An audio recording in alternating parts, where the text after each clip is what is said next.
This is the third part on my beginner's guide to scything. We started with the basic movements, then we added the scythe, and now we're on to mowing short grass. And there is a reason for that.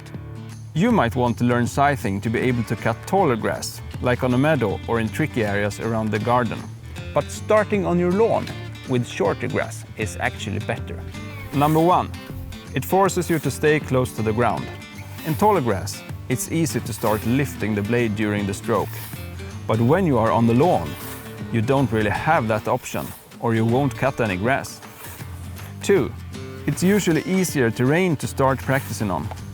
When you are more skilled, you can use the scythe around obstacles and on meadows with stones and holes. But as with any skill, let's start with something more beginner-friendly and work our way up to more difficult situations. 3. It's a great way to make sure you are doing it right. Mowing the lawn with a scythe requires a really sharp blade and a good technique. So if you master this step first, you are setting yourself up for success. In this video, I will give you a quick recap about the setup and the technique. And then I go into a bit more detail about how much pressure to use, how to find the right cutting angle, and an exercise that will help you get it right faster. First of all, it's important that the scythe is set to the correct angles and that the snap is adjusted to you. Learn more about that in this video. Second, the blade needs to be sharp. I usually check this by tapping my nails along the cutting edge like this. If the blade is sharp, it feels a bit sticky as the blade gets stuck a little bit in the nails. Another test is to slice a tomato. You should be able to cut it easily, even before your next honing. If your blade is not sharp enough, you might want to learn more about peening and honing. I leave links to a few videos on that in the description. Let's continue where we left off in the last video, but on some grass this time.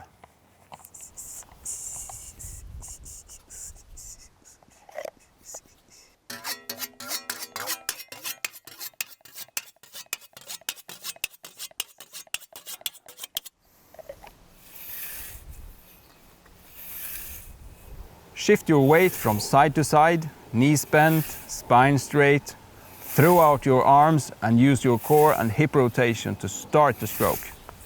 Keep the blade close to the ground. Take a small step forward with each stroke and aim for the shape of a new mown in front of you. Catch, drag and drop. And here you can see the forward motion of the blade in the catch.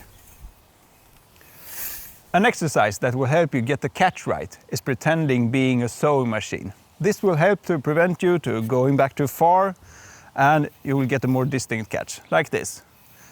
Imagine the blade being the needle of the sewing machine. Catch and sidewards. Catch and sidewards. It's a lot to remember all at once, and it's easy to get tense and stiff.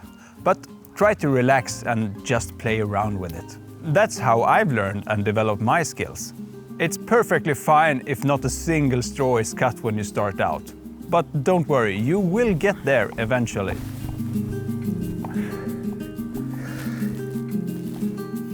Let's talk about ground pressure.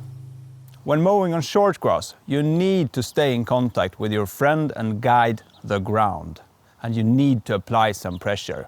Press down your right hand and lift up your left as a counter. Now we can measure the ground pressure with a scale.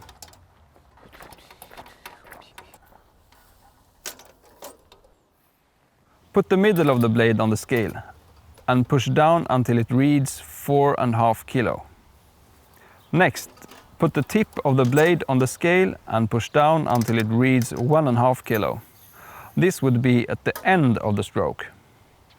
Now, 4.5 and 1.5 kilos is a lot. I would only use that much pressure in tougher conditions. But this will give you an idea of how much pressure you can use, and then you just need to adjust it to the circumstances. There's absolutely no need to use more pressure than necessary, but this is a good way to get a feel for where the limits are. If you are mowing a lawn with a flat surface and no obstacles like this one, I would estimate that the ground pressure is about 2 kilos in the middle of the stroke and 0.7 kilos at the tip.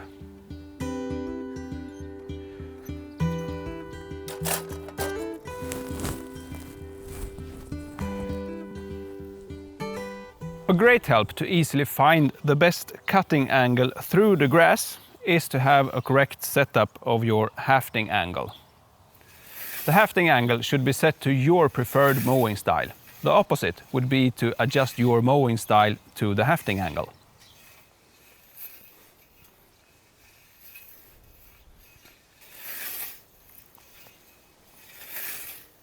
No matter your style of mowing, there is only one correct cutting angle through the present grass, and you need to find that yourself. It's a bit like finding your balance on a bike. You don't want the blade to hit the grass in a 90-degree angle, and you don't want it to be too aligned with the grass either.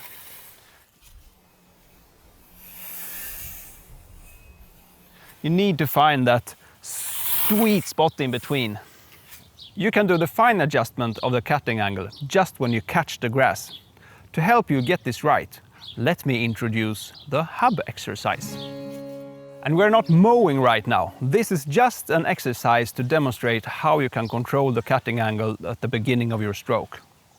So, put your weight on the right foot, hold the scythe with your right hand only and lift it up, just a little bit. This is your hub. The hub needs to be still the whole time for this exercise. So stand still and keep the elbow fixed to your side and rest it on your hip bone. You can let a friend hold a hand just above your hand to make sure your hand is totally fixed. It's very easy to cheat with that. Now, push the scythe with your left hand and then pull it back again, so that the scythe rotates around your hub. This is what happens when you catch the grass. That means that you can adjust the cutting angle by using this hub moment and regulating how much you'll pull back your left arm at the moment of the catch.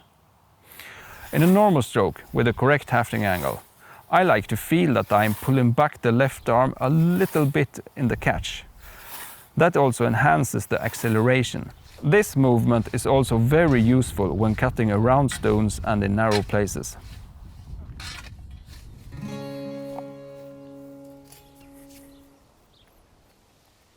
For shorter and more easy cut grass like this, I prefer to use a 75 cm hook-nosed blade. The length of the blade makes it, and together with the hooked nose, makes it easier to grab more grass in each stroke, which makes it faster. And as this short and light grass doesn't really have a weight, it makes it as a really good workout. For a blade that you just use on more even surfaces, on easy cut grass, you can also adjust the lay a little bit down, so it's easier to cut closer to the ground. But you can of course use any good blade like this. It's a 65 cm Hartstahl blade, which I use often in more tricky areas, but works as fine in grass. As this is a little bit wider and shorter, it's easier to apply a more firm ground pressure. Throughout the stroke, the blade should be rolling over the grass in a smooth moment. And don't be afraid to put the tip in the ground if you exaggerate the rolling. If your blade is too flat, you won't be able to roll it properly. I have a video where I show you how to fix that. And like I said, it's easy to get tense and stiff in the beginning and try to do it fast, but just try to relax. There is no rush. Throughout your arms in the beginning, use the hip rotation to build up power in your stroke, and then finally, you will get it. You will sense the very, very nice thing of scything. I hope you found this video helpful. If you did, please give it a like and subscribe to the channel to see more videos about scything. When you have mastered the technique of mowing the lawn, you can move on to mowing taller grass. I show you how in this video.